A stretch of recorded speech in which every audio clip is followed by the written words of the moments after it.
क्या होगा अगर एक सुबह उठकर आपको पता चले कि आप पक्षियों, गिलहरियों और यहाँ तक कि चींटियों की बात भी समझ सकते हैं? एक छोटी बच्ची के साथ ऐसा ही कुछ हुआ, लेकिन जो राज उसे पता चला, उसे पूरे गांव की किस्मत बदल दी। एक छोटे से गांव में एक प्यारी सी बच्ची रहती थी। उसका नाम था अद्विका। उसे जानवरों से बहुत प्यार था। रोज पक्षियों को दाना डालती, प्यासे कुत्तों को पानी देती और पेड़ों से बातें करती। एक दिन सुबह सुबह वह बगीचे में गई। अचानक उसे आवाज सुनाई दी, जल्दी करो, बादल आने वाले हैं। अद्विका ने इधर उधर देखा, कोई इंसान नहीं था। फिर आवाज आई, अरे ऊपर देखो। उसने देखा, एक मैना उसे देख रही थी। अद्विका चौंक गई। मैना बोल रही थी और सबसे हैरानी की बात, अद्विका उसकी बात समझ भी पा रही थी। तुम बोल सकती हो?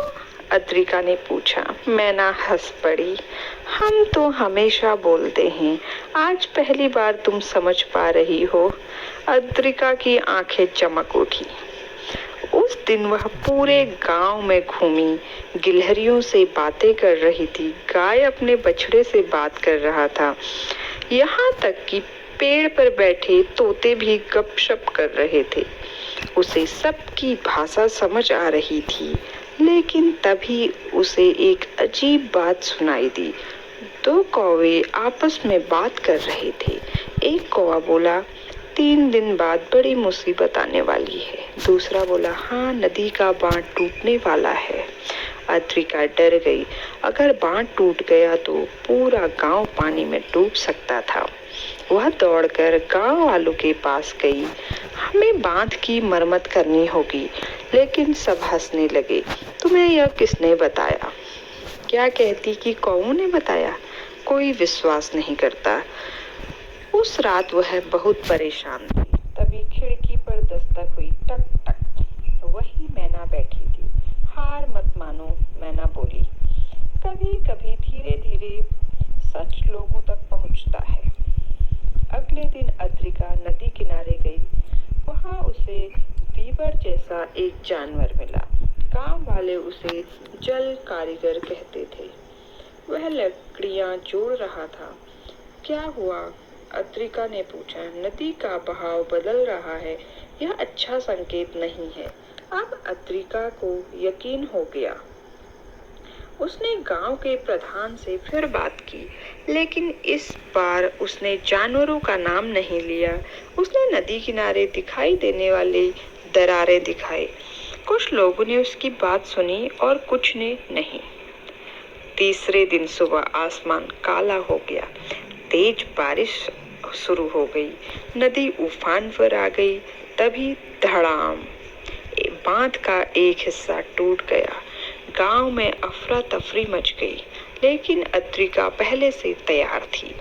उसने उन लोगों के साथ मिलकर रेत की बोरियां रखवाई थी जो उसकी बात मान गए थे। कई जानवर भी मदद कर रहे थे। हाथी मिट्टी ला रहे थे, बंदर रस्सियां खींच रहे थे, पक्षी ऊपर से खतरे की खबर दे रहे थे। कई घंटों की मेहनत के बाद पानी का बहाव नियंत्रित हो गया। गांव बच गया। सब लोग खुश थे, लेकिन एक सवाल सबके मन में था, अद्विका को सब कैसे पता? शाम को पूरा गांव इकट्ठा हुआ। प्रधान ने पूछा, सच बताओ, तुम्हें यह सब कैसे पता चला? अद्विका कुछ देर चुप रही, फिर बोली, क्योंकि मैं सुनती हूँ। क्या? मैं सिर्फ इंसानों को नहीं सुनती, मैं पक्षियों को भी सुनती हूँ, जानवरों को भी सुनती हूँ और प्रकृति को भी सुनती हूँ। सब लोग चुप हो गए। एक दादी मुस्कुराई।